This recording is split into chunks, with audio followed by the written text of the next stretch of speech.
Shalom umat Allah yang terkasih, kita kembali berjumpa dalam program Cahaya Rohani, edisi Agama Kristen Protestan, dan kita akan bersama-sama merenungkan firman Tuhan mengenai kerendahan hati. Mari sebelum kita mendalami firman Tuhan, kita bersama-sama berdoa. Terpujilah namamu ya Allah Bapa, Maha yang empunya segala sesuatu, Allah yang maha baik yang empunya kehidupan kami. Dengan penuh syukur kami kembali datang ke hadirat-Mu. Kami hendak menyiapkan diri untuk menerima kebenaran sabda Tuhan. Roh Kudus kami undang berkarya, memberikan kami hikmat, pengertian untuk dapat mendengar firman Tuhan dan melakukannya. Bersabdalah ya Tuhan, karena kami siap mendengar. Di dalam nama Yesus Kristus kami berdoa. Amin. Kita akan bersama-sama membaca satu bagian dari firman Tuhan dari kitab Amsal pasal 22 ayat yang keempat. Amsal 22 ayat yang keempat saya akan bacakan menggunakan terjemahan baru edisi 2. Demikian firman Tuhan, imbalan kerendahan hati dan takut akan Tuhan adalah kekayaan, kehormatan, dan kehidupan. Duri dan perangkap ada di jalan orang yang serong hatinya. Siapa ingin memelihara diri menjauhi semua itu. Demikian jauh pembacaan firman Tuhan, yang berbahagialah mereka yang mendengarkan firman Allah dan menghidupinya. Bapak Ibu Saudara yang terkasih, ada sebuah cerita. Dalam sebuah seminar, pembicara itu berhadapan dengan begitu banyak orang. Dan pembicara seminar itu bertanya, siapa di sini yang rendah hati harap angkat tangan? Nah, tentu kemudian banyak orang mau angkat tangan, tapi kemudian berpikir, apakah betul ada orang yang rendah hati mengakui bahwa dirinya rendah hati? Nah, kemudian melihat para peserta seminar itu tidak ada yang angkat tangan, pembicara itu mengatakan, Anda benar, orang yang rendah hati tidak akan sembarangan mengakui dirinya rendah hati. Bapak Ibu Saudara yang terkasih, kerendahan hati adalah sesuatu yang sering kita dengar. Karakteristik yang saya pikir tidak hanya di iman Kristen saja, tapi semua agama mengajarkan kerendahan hati. Namun apa kata Alkitab tentang kerendahan hati? Dan apa kemudian imbalannya dari kerendahan hati? Bapak Ibu Saudara, dalam bacaan yang kita baca hari ini, kerendahan hati itu dalam bahasa Yunani, dalam bahasa Ibrani, itu memakai kata anavav. Dari kata anah. Anah itu artinya tunduk. Dingkluk kalau kata orang Jawa ya, tunduk ke bawah. Jadi orang yang rendah hati memiliki kualitas rendah hati itu bukan karena memang dia itu adalah orang yang punya moralitas tinggi. Tapi orang yang rendah hati dia berani menundukkan diri oleh karena ia menyadari ada sesuatu yang lebih hebat dan lebih besar dari dirinya hingga sepatutnya ia tunduk. Nah, kebalikan dari kata anah atau rendah hati ini adalah orang yang sukanya mendongak ke atas. Ndangak kalau orang Jawa bilang. Orang yang mendongak adalah orang yang menolak menundukkan diri. Orang yang tidak mau menundukkan diri adalah orang yang merasa dirinya pantas, dirinya layak, dirinya mampu, dirinya hebat, dan lain sebagainya. Dalam Alkitab sepertinya kita pernah ya menemukan perbandingan orang yang menunduk dan orang yang mendongak. Saya mengajak kita untuk mengingat Injil Yesus Kristus menurut Lukas pasal 18 ayat 10 sampai 14. Di sana Tuhan Yesus memberikan sebuah perumpamaan, yaitu ada dua orang pergi ke bait Allah untuk berdoa.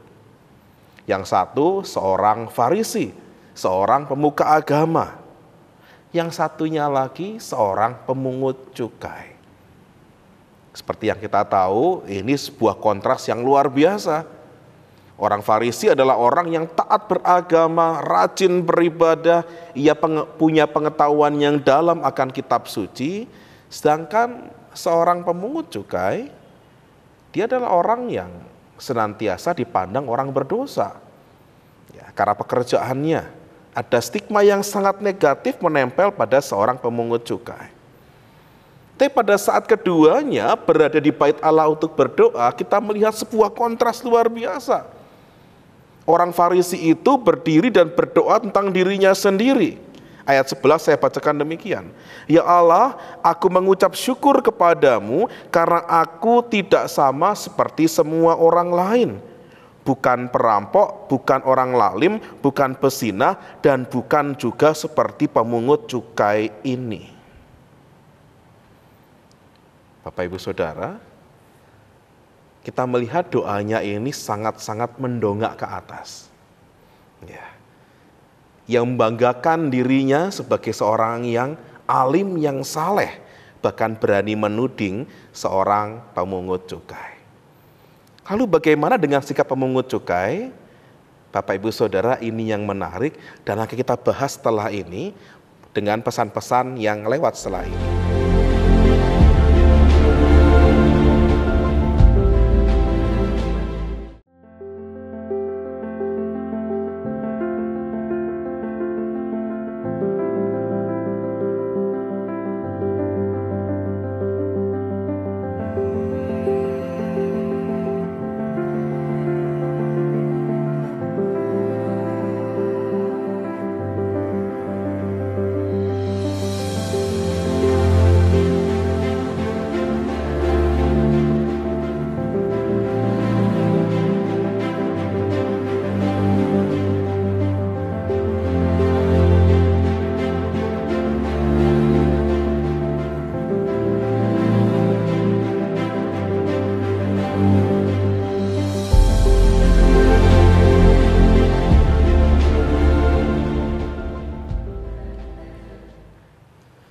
Saudara-saudara terkasih, kita akan melanjutkan pembicaraan kita mengenai kerendahan hati.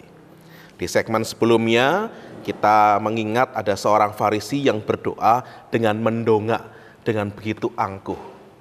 Kini kita melihat perbandingannya, yaitu seorang pemungut cukai, orang yang berdosa, orang yang dijauhi. Seperti langit dan bumi, sikap berdoa pemungut cukai dan orang Farisi tadi. Pemungut cukai ini dia berdoa dengan menundukkan diri. Ia tidak berani menengadah ke langit. Ia bahkan memukul dirinya sendiri, memukul dadanya dan berkata, "Ya Allah, kasihanilah aku orang berdosa ini." Pemungut cukai ini menyadari betul siapa dirinya. Ia bukan orang suci.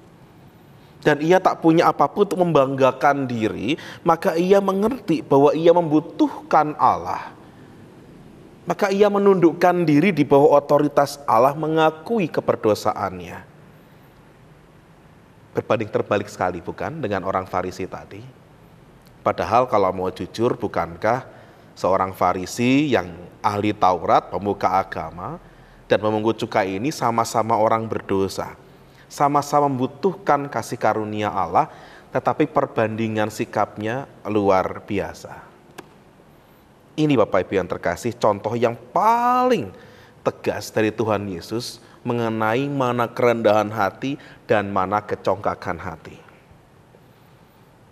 Lalu bagaimana dong saudara-saudara? Apakah kita termasuk seperti orang-orang Farisi? Atau kita selama ini sudah seperti pemungut cukai yang menundukkan diri ini? Saudara-saudara, bagaimana caranya agar kita bisa menjaga kerendahan hati kita? Saya mengajak kita untuk mengingat bagian Alkitab yang lain dari kitab Yesaya. Tentu Anda semua tahu tentang siapa itu Yesaya. Yesaya adalah seorang nabi yang sangat besar. Nabi yang kitabnya itu ada 3 bagian.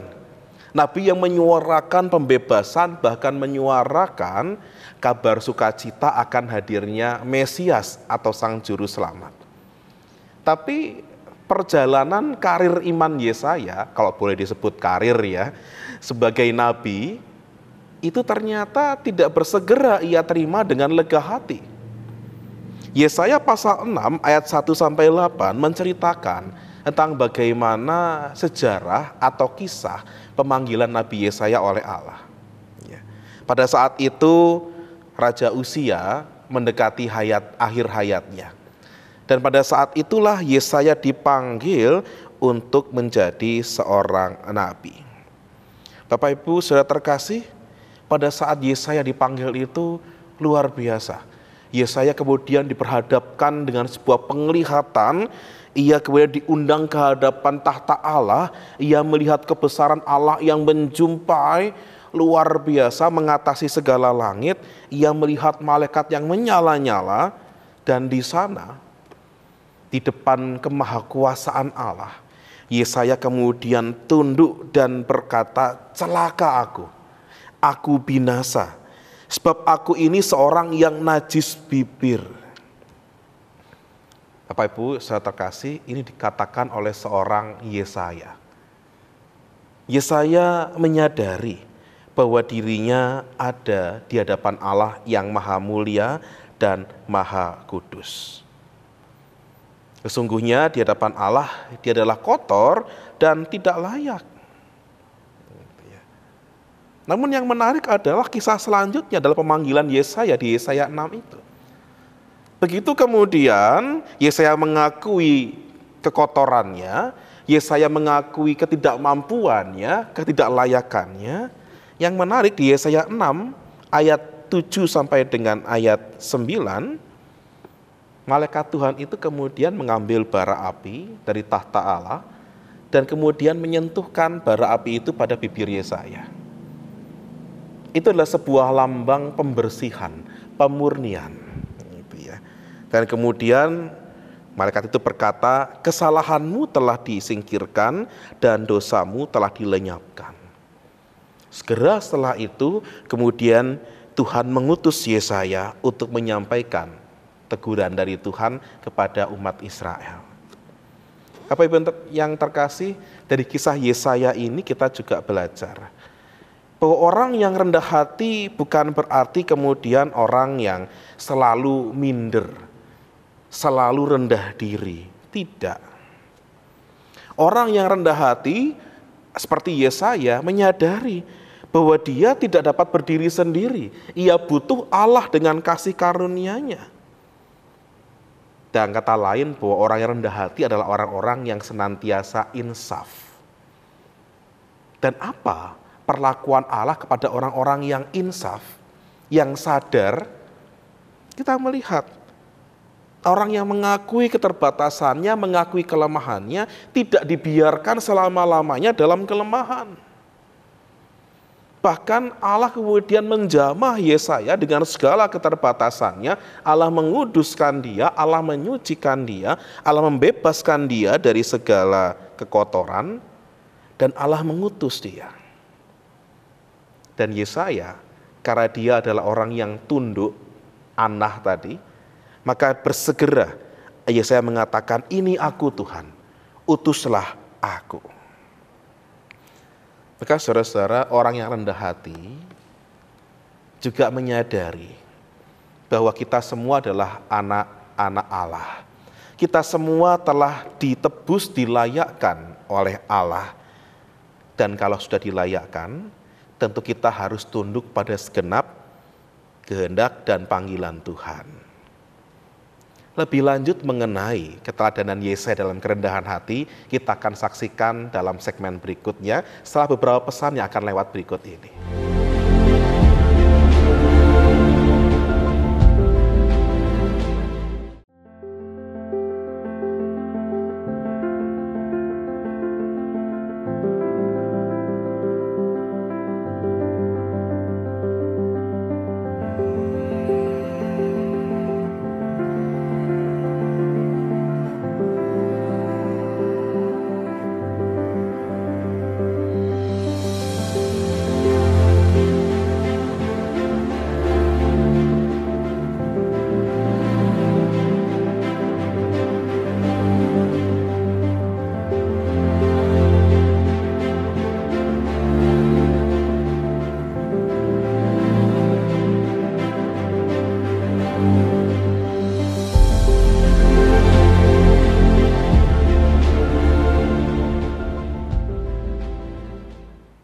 Saudara-saudara, kita kembali melanjutkan perenungan kita mengenai kerendahan hati. Di segmen sebelumnya kita mengingat Yesaya yang menyadari dirinya adalah manusia yang lemah dan berdosa. Ia menerima pengampunan dari Tuhan dan juga ia kemudian bersegera menyanggupi tunduk pada saat Tuhan memanggil dia untuk berkarya. Maka salah satu aspek kerendahan hati adalah kemauan seseorang untuk mengikuti perintah dan kehendak Tuhan. Termasuk itu berarti peka terhadap panggilan untuk melayani Dia di berbagai tempat, dalam keluarga, dalam gereja, dalam bermasyarakat. Nah, di sini saudara-saudara kita kerap kali mendengar kisah. Misalnya pada saat gereja mencari aktivis, mencari kalau di GKI itu penatua atau majelis, pada saat ditanya kerap kali orang menolak gitu ya. Wah, jangan saya lah, saya masih kurang pengalaman, saya nggak pandai berbicara, saya nggak punya kemampuan organisasi dan lain sebagainya. Saudara-saudara, kesadaran itu penting. Tapi hati-hati dengan sebuah kerendahan hati yang menurut saya tidak tepat bahkan palsu. Apa itu? Yaitu kerendahan hati dengan motivasi yang lain. Kerendahan hati yang dipakai sebagai topeng untuk menghindar dari tanggung jawab. Atau mungkin ada juga yang sebaliknya. Kerendahan hati dipasang, mereka memasang muka yang melas, dengan menunjukkan tubuhnya yang mungkin kurang sehat untuk mencari perhatian atau belas kasihan orang lain. Ini juga kerap kali kita temukan. Maka Bapak Ibu Saudara, bagaimanakah kita bisa membedakan mana kerendahan hati yang sejati dan mana kerendahan hati yang palsu? Mari kita kembali ke bacaan mula-mula kita. Amsal pasal 22 ayat yang keempat dan kelima. Di sana dikatakan bahwa imbalan kerendahan hati dan takut akan Tuhan adalah kekayaan, kehormatan, dan kehidupan. Jadi Amsal Alkitab tidak pernah berkata bahwa kalau kita rendah hati maka dapat kekayaan, kehormatan, dan kehidupan. Tidak. Kerendahan hati tidak berdiri sendirian, tapi diikuti dengan sebuah kemauan untuk takut akan Tuhan, termasuk takut untuk menolak panggilannya. Orang yang punya kerendahan hati dan kemauan untuk taat pada Tuhan, takut pada Tuhan, maka di sana dia akan dimampukan untuk berbuah. Berbuahnya apa? Ia akan memiliki kekayaan. Kekayaan bukan berarti kelimpahan harta dan lain sebagainya. Orang yang rendah hati akan selalu merasa cukup, akan selalu merasa terberkati karena ia bisa mengatakan, dengan ini saya sudah tenang. Dengan apa yang ada saya bisa mencukupkan diri. Dan bukankah ini seorang yang kaya? Karena ia tidak akan pernah merasa kekurangan. Tentu ini karena percaya pada anugerah Allah. Seorang yang rendah hati juga punya kehormatan yang sejati. Orang yang rendah hati tidak akan kemudian sibuk atau membingungkan diri dengan mencari pujian atau pujaan orang lain. Cukup dengan Allah saja. Orang yang rendah hati juga adalah orang yang punya kehidupan. Karena ia tunduk pada kehendak Allah, ia yakin dan percaya selama ia menjalankan kehendak Tuhan, dengan anugerah yang luar biasa, Allah akan mencukupkan. Saudara-saudara, sebagai kata penutup, izinkan saya untuk mengingatkan kita bersama tentang teladan kerendahan hati yang utama, yaitu Tuhan kita Yesus Kristus. Bila kita ingin belajar kerendahan hati, jadilah seperti Yesus, yang mengosongkan diri untuk kehendak Tuhan dijalankan, bahkan kemudian untuk menjadi berkat dan keselamatan bagi seluruh dunia. Maukah kita menjadi rendah hati, saudara-saudara? Mari bersama-sama kita berdoa. Ya Bapa yang Maha Baik, Kami bersyukur untuk firman-Mu pada hari ini.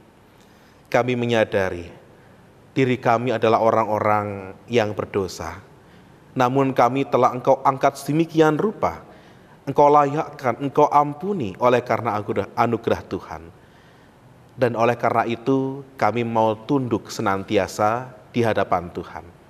Ajari kami ya Tuhan untuk senantiasa taat kepada Engkau dalam kehidupan kami hari lepas hari. Ajari kami untuk tidak mendongakkan kepala kami atas segala berkat kemampuan yang Tuhan telah berikan. Tapi biarlah kami meneladan Yesaya, meneladan Kristus lebih lagi, di mana kami mau menundukkan kepala, menundukkan hidup kami di depan Engkau, dan taat melakukan segala panggilan dan perintah Tuhan. Di sana kami percaya bahwa Engkau akan menuntun kehidupan kami, memelihara kehidupan kami secara luar biasa, bahkan menjadikan kehidupan kami berdampak yang baik. Maka ya Tuhan, mampukan kami juga, bila ada waktu kesempatan, Engkau manggil kami untuk melayani Engkau di gereja-Mu, di masyarakat sekitar kami, bahkan melayani Engkau dalam keluarga kami. Biarlah dengan sadar dan rendah hati kami mengiyakan panggilan itu. Karena kami percaya bila Engkau yang telah memanggil kami, maka Engkau juga memampukan kami untuk menjalankan tugas itu sebaik-baiknya. Kami menyerahkan kehidupan kami seutuhnya, hari lepas di dalam tangan-Mu saja ya Bapa. Di dalam nama Tuhan Yesus Kristus, kami menutup renungan pada hari ini. Amin. Bapak Ibu Saudara yang terkasih, sampai di sini Cahaya Rohani kali ini. Kita akan berjumpa dalam Cahaya Rohani edisi yang berikutnya. Tuhan Yesus memberkati.